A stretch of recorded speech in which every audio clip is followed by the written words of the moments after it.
गंभीरता एक ऐसा गुण है जिसे धारण करने से व्यर्थ के टकरावों से बचा जा सकता है। सुप्रभात, मैं हूं प्रतिबिंब शर्मा, आपके साथ सबसे पहले नजर मुख्य गतिविधियों पर। बजट उपरांत वेबिनार की श्रृंखला में आज तीसरा वेबिनार कृषि और ग्रामीण परिवर्तन थीम पर वेबिनार को प्रधानमंत्री नरेंद्र मोदी वीडियो कॉन्फ्रेंसिंग के जरिए करेंगे संबोधित। भारत की ग्रामीण अर्थव्यवस्था में नवाचार, स्थिरता और विकास को गति देने वाली प्रमुख पहलों पर अपने विचार करेंगे साझा। प्रधानमंत्री नरेंद्र मोदी ने फ्रांस के राष्ट्रपति इमैनुएल मैक्रों से की बात। दोनों नेताओं ने पश्चिम एशिया में उभरती स्थिति पर चिंता व्यक्त की। क्षेत्र में शांति एवं स्थिरता बहाल करने के लिए संवाद और कूटनीति के मार्ग पर लौटने की आवश्यकता पर दिया जोर। उपराष्ट्रपति सीपी राधाकृष्णन आज से नागालैंड, मिजोरम और त्रिपुरा की 3 दिवसीय यात्रा पर। आज नागालैंड विश्वविद्यालय के 8वें दीक्षांत समारोह में होंगे मुख्य अतिथि। शाम को मिजोरम की राजधानी आइजोल स्थित लोक भवन में एक सांस्कृतिक समारोह में लेंगे हिस्सा। केंद्रीय गृह और सहकारिता मंत्री अमित शाह आज ओडिशा के मुंडली में CISF के 57वें स्थापना दिवस समारोह को मुख्य अतिथि के रूप में करेंगे संबोधित। सहकारिता और डेयरी से जुड़ी अनेक महत्वपूर्ण विकास परियोजनाओं का करेंगे उद्घाटन और शुभारंभ। इफ्को के पारदीप संयंत्र में स्थापित सल्फ्यूरिक एसिड प्लांट राष्ट्र को करेंगे समर्पित। रोमांचक मुकाबले में इंग्लैंड को 7 रन से हराकर भारत T20 विश्व कप के फाइनल में। संजू सैमसन की 42 गेंदों में 8 चौकों और 7 छक्कों की मदद से खेली गई 89 रन की पारी से भारत ने 20 ओवर में 7 विकेट पर बनाए 253 रन। जैकब बेथेल के शतक के बावजूद इंग्लैंड 7 रनों से मुकाबला हारा। 8 मार्च को फाइनल में भारत का न्यूजीलैंड से होगा मुकाबला।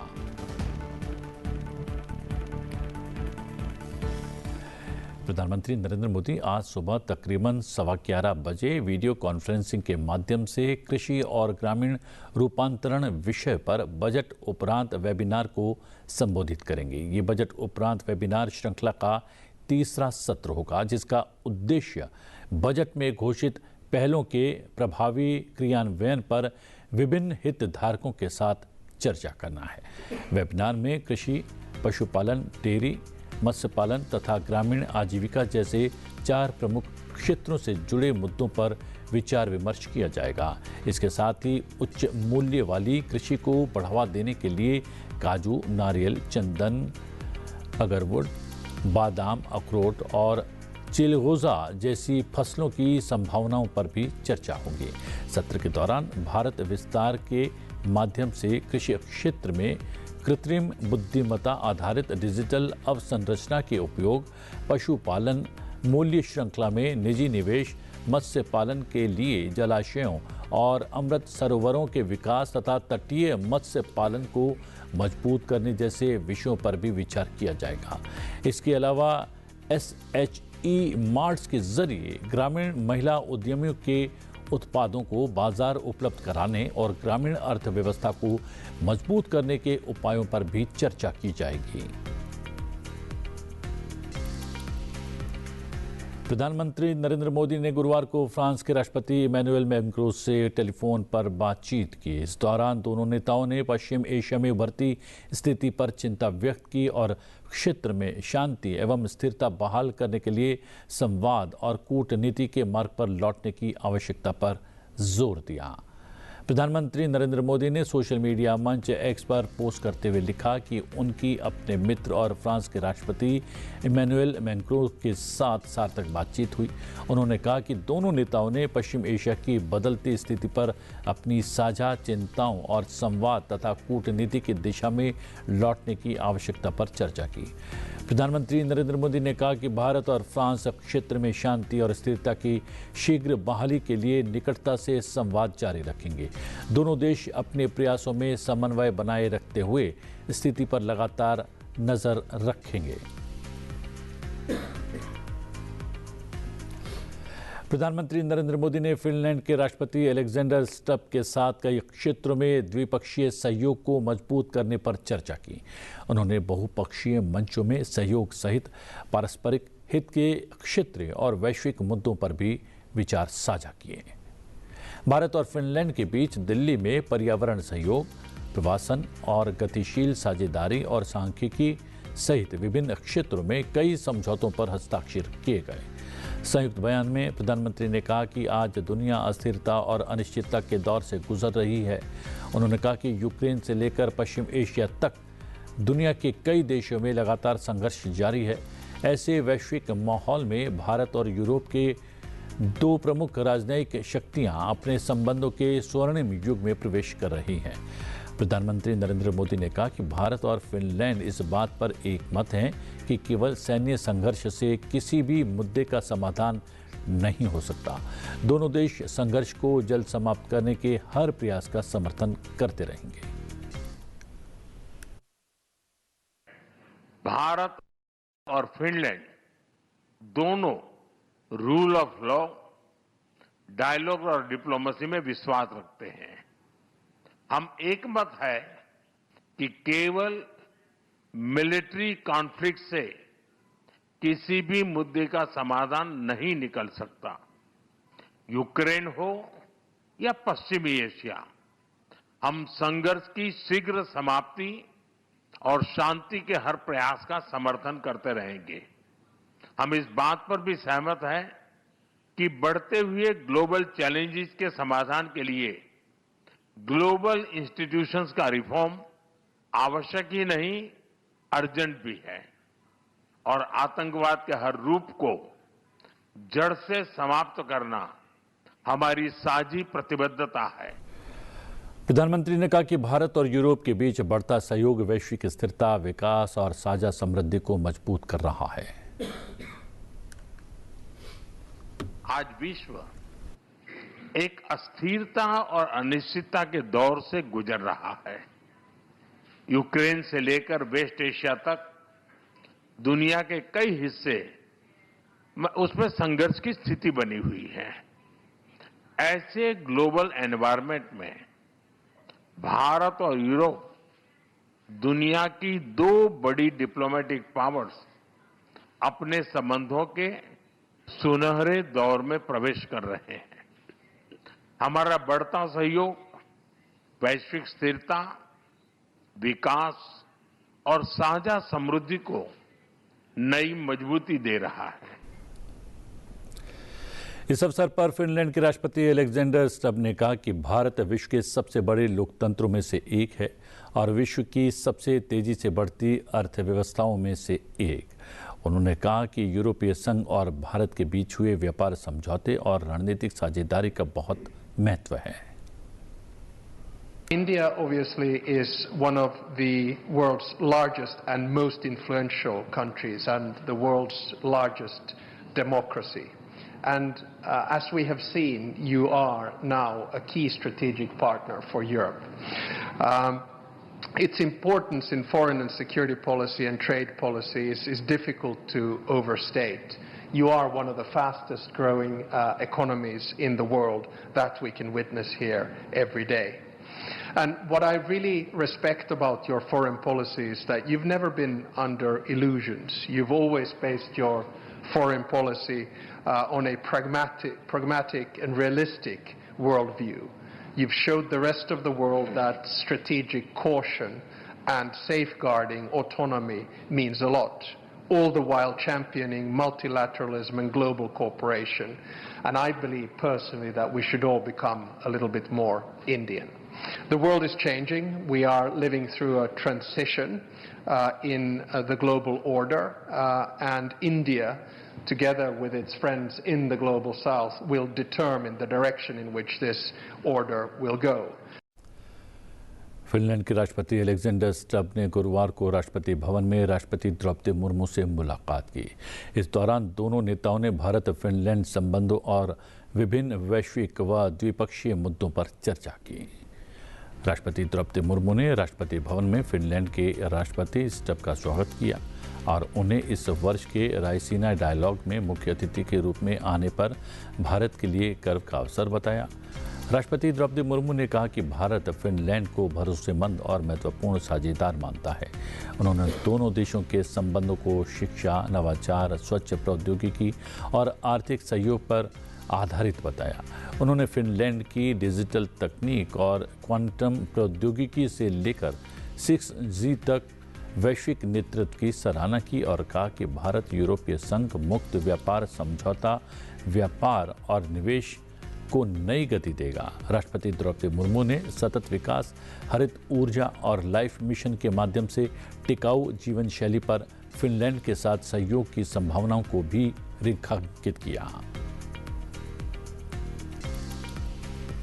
फिनलैंड के राष्ट्रपति अलेक्जेंडर स्टब ने दिल्ली में उपराष्ट्रपति CP राधाकृष्णन से भी मुलाकात की। भारत और फिनलैंड के बीच बढ़ती साझेदारी की समीक्षा की और साथ ही व्यापार और आर्थिक संबंधों को मजबूत करने पर चर्चा की। इस मुलाकात के दौरान बदलती वैश्विक व्यवस्था, वैश्विक दक्षिण की चिंताओं को उठाने में भारत की रचनात्मक भूमिका और संयुक्त राष्ट्र सुरक्षा परिषद सहित अंतर्राष्ट्रीय संस्थानों में सुधार की आवश्यकता पर विचार विमर्श किया। दोनों देशों की मजबूत लोकतांत्रिक परंपराओं को देखते हुए नेताओं ने संसदीय आदान प्रदान के माध्यम से भारत और फिनलैंड के बीच बढ़ते सहयोग का स्वागत किया। जियोपॉलिटिक्स और जियो इकोनॉमिक्स पर भारत के फ्लैगशिप कॉन्फ्रेंस रायसीना डायलॉग 2026 की कल से शुरुआत हो गई।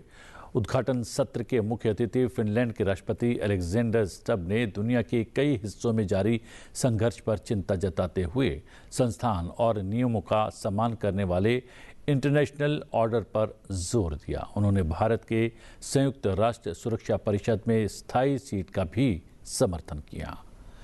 प्रधानमंत्री नरेंद्र मोदी ने रायसीना डायलॉग के 11वें एडिशन में हिस्सा लिया। उनके साथ विदेश मंत्री S जयशंकर और फिनलैंड के राष्ट्रपति अलेक्जेंडर स्टब भी मौजूद रहे, जो उद्घाटन सेशन के चीफ गेस्ट थे।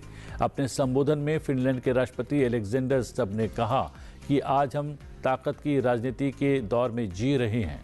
हिंसा एक बार फिर विदेश नीति का एक प्रमुख हथियार बन गई है, जिसका इस्तेमाल दुनिया भर में बिना किसी रोक टोक के किया जा रहा है, जो अंतर्राष्ट्रीय कानून का घोर उल्लंघन है।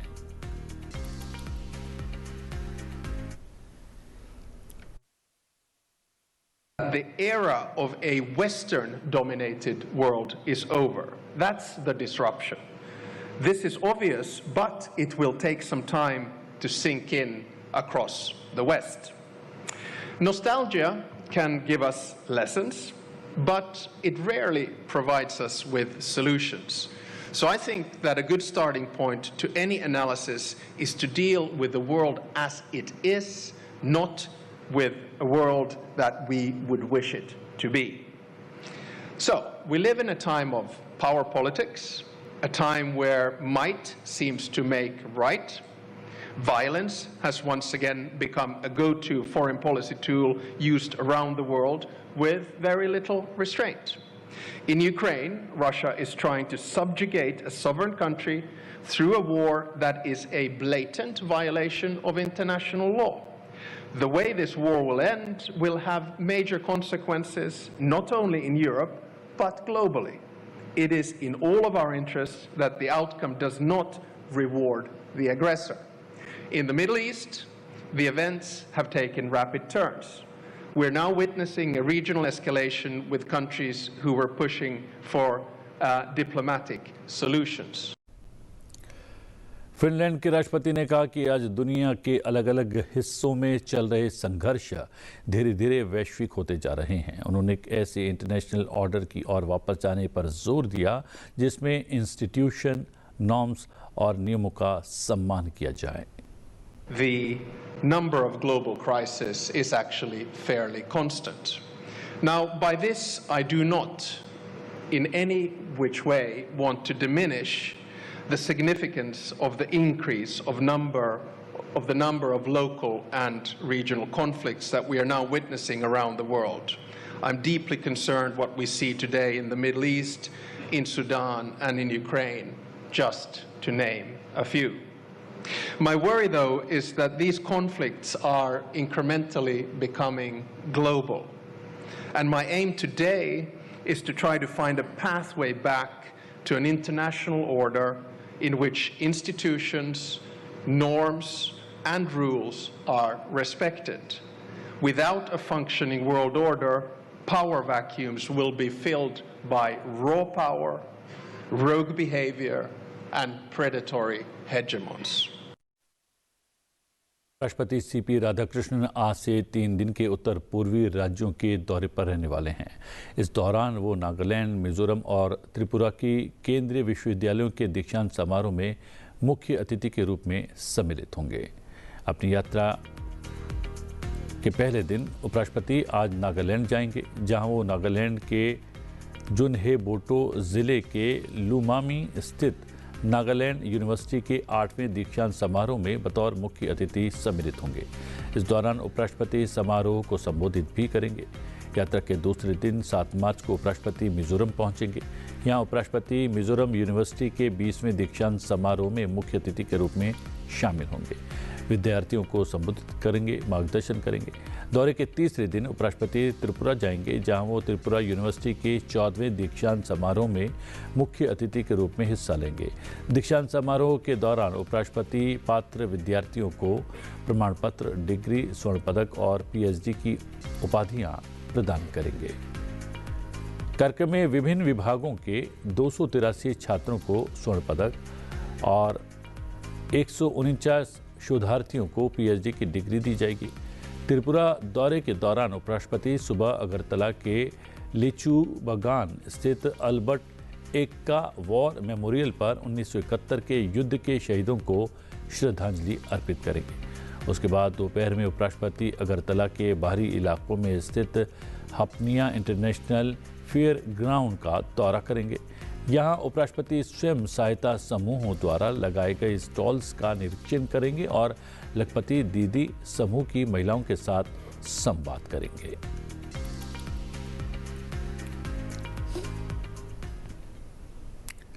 उपराष्ट्रपति सीपी राधाकृष्णन कल कर्नाटक में बेलगावी के यदूर स्थित श्री वीरभद्रेश्वर मंदिर के राजगोपुरम कलशारोहण और महाकुंभाभिषेक समारोह में के उद्घाटन समारोह में सम्मिलित हुए। श्री क्षेत्र युदूरू में सभा को संबोधित करते हुए उपराष्ट्रपति ने इस अवसर को आध्यात्मिक पुनरुत्थान और सभ्यतागत पुनर्पुष्टि का क्षण बताया। उपराष्ट्रपति ने कहा कि भारत मात्र एक राष्ट्र नहीं बल्कि एक जीवंत सभ्यता है। सिंधु घाटी से कन्याकुमारी तक चेतना का निरंतर प्रवाह है। उन्होंने कहा कि ये पवित्र भूमि है जहां वेदों का शाश्वत ज्ञान सर्वप्रथम प्रकट हुआ और जहां भगवत गीता का गहन संदेश मानवता को साहसपूर्वक कार्य करने, धर्मपरायण जीवन जीने और आस्था के साथ समर्पण करने का मार्गदर्शन करता रहता है।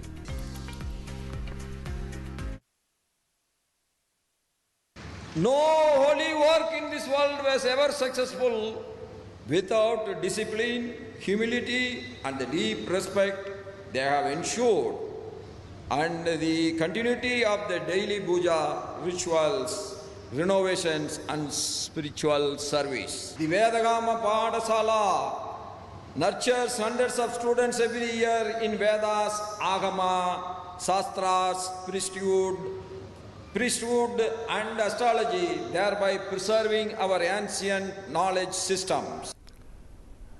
उपराष्ट्रपति ने कहा कि हिंदू चेतना केवल अनुष्ठानों तक सीमित नहीं है बल्कि जीवन जीने का एक तरीका है। उन्होंने वसुधैव कुटुंबकम के शाश्वत दर्शन पर प्रकाश डाला, जिसमें विश्व को एक परिवार माना जाता है, और भारत की आध्यात्मिक दृष्टि पर भी जोर दिया, जो प्रकृति और प्रत्येक मनुष्य में दिव्यता को देखती है।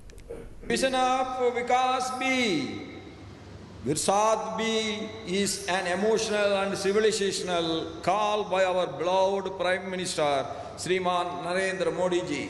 It is not just a statement, it affirms that India's development and heritage must go together.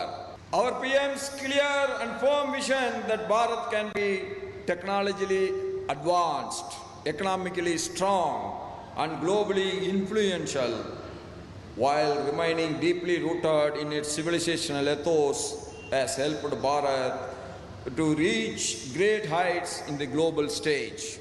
In the name of development, we should not forget our deep cultural roots.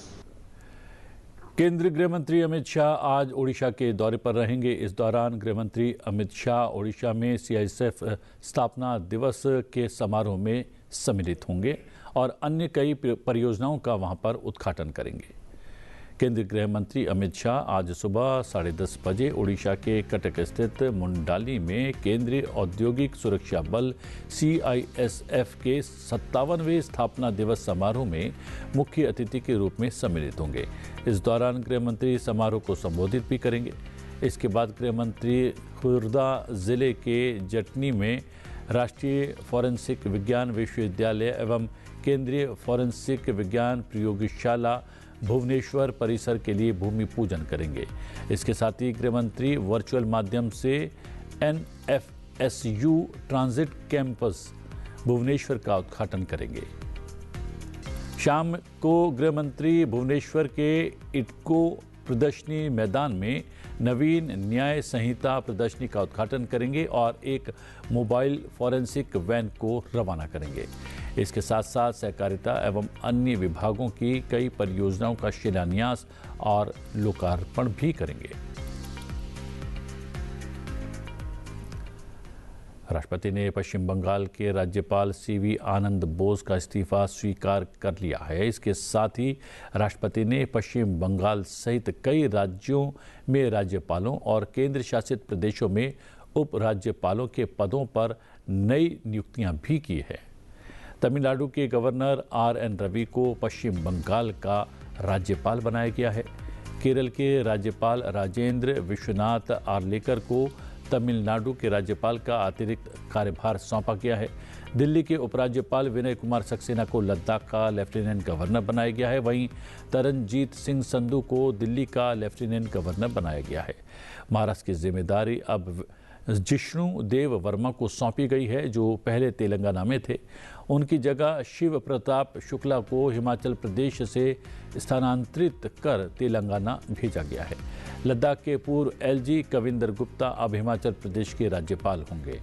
Lieutenant general retired Syed अता हसनैन को बिहार का नया राज्यपाल नियुक्त किया गया है। नंदकिशोर यादव को नागालैंड का नया राज्यपाल बनाया गया है। ये सभी नियुक्तियां तत्काल प्रभाव से लागू कर दी गई हैं। आईसीसी टी20 वर्ल्ड कप के दूसरे सेमीफाइनल में भारतीय टीम ने शानदार प्रदर्शन करते हुए इंग्लैंड को 7 रनों से हराकर फाइनल में प्रवेश कर लिया है। अहमदाबाद के नरेंद्र मोदी स्टेडियम में 8 मार्च को भारत और न्यूजीलैंड के बीच फाइनल मुकाबला खेला जाएगा। गुरुवार को वानखेड़े स्टेडियम में खेले गए इस सेमीफाइनल मुकाबले में भारत ने पहले बल्लेबाजी करते हुए 20 ओवर्स में 7 विकेट पर 253 रन बनाए। ये टी20 विश्व कप के नॉकआउट मुकाबलों में भारत का सबसे बड़ा स्कोर है। भारतीय पारी में संजू सैमसन ने सबसे बड़ी भूमिका निभाई। उन्होंने 42 गेंदों में 8 चौकों और 7 छक्कों की मदद से 89 शानदार रन बनाए। उनके प्रदर्शन की बदौलत भारत ने इंग्लैंड के सामने 254 रन का चुनौतीपूर्ण लक्ष्य रखा। 254 रन के बड़े लक्ष्य का पीछा करने उतरी इंग्लैंड की शुरुआत काफ़ी खराब रही। फिल सॉल्ट सिर्फ 5 रन बनाकर हार्दिक पांड्या की गेंद पर आउट हो गए। कप्तान हैरी ब्रूक भी ज़्यादा टिक नहीं सके और 7 रन बनाकर पवेलियन लौट गए। जॉस बटलर ने अच्छी शुरुआत की, लेकिन वहीं 17 गेंदों में 25 रन बनाकर वरुण चक्रवर्ती की गेंद पर बोल्ड हो गए।